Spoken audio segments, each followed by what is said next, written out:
n'y a personne qui peut délivrer le monde si ce n'est pas Rabbi Nachman. Il n'y a personne d'autre qui pourra délivrer le monde. Seulement, et Sahara, ils volent le cœur des gens. Les gens, ils ne veulent pas accepter ça. Parce que si le monde acceptait ça, on aurait été délivré depuis longtemps.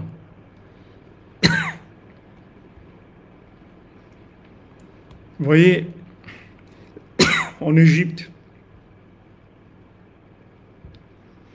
Moshe Rabbeinu,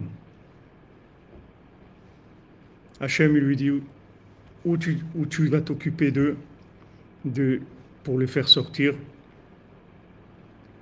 C'est à travers toi que je vais les faire sortir. Ou ils sortent pas, c'est tout. Alors maintenant, est-ce que ils ont le mérite de sortir ou pas?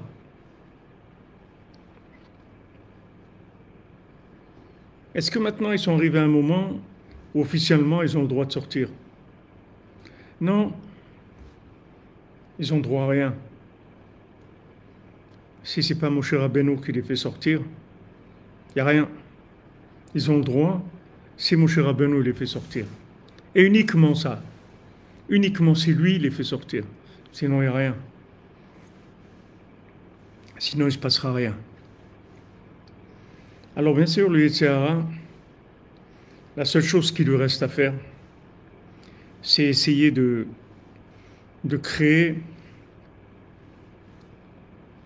des visions tronquées, des approches tronquées, des approches mensongères de ce qui représente Moshe Rabbeinu.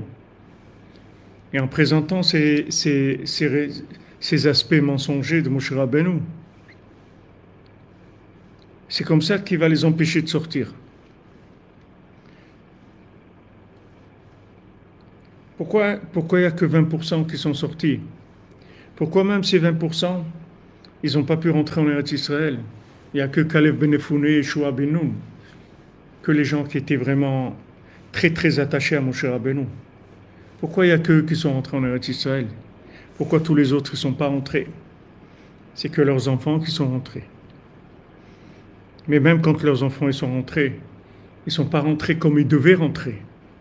S'ils étaient rentrés avec Moshe Rabbeinu, Moshe Mashiach, Moshe c'était Mashiach. Moshe c'est lui qui aurait construit le seul temple unique dans lequel il n'y aurait eu aucune emprise du mal.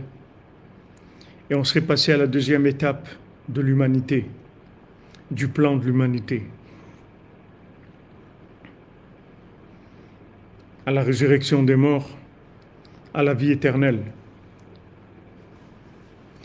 Mais le Yetzer Hara, il a volé le cœur des gens. Il leur a montré Moshe Rabbeinu, pas comme il était. Pas comme il était. Il n'a pas montré Moshe Rabbeinu comme il était. Ils ne savaient pas à qui ils avaient affaire. Ils croyaient que Moshe Rabbeinu c'était un grand rave. Ils croyaient que Moshe Rabbeinu c'était un grand tzaddik. Mais Moshe Rabbeinu c'est pas un grand rave, c'est pas un grand tzaddik.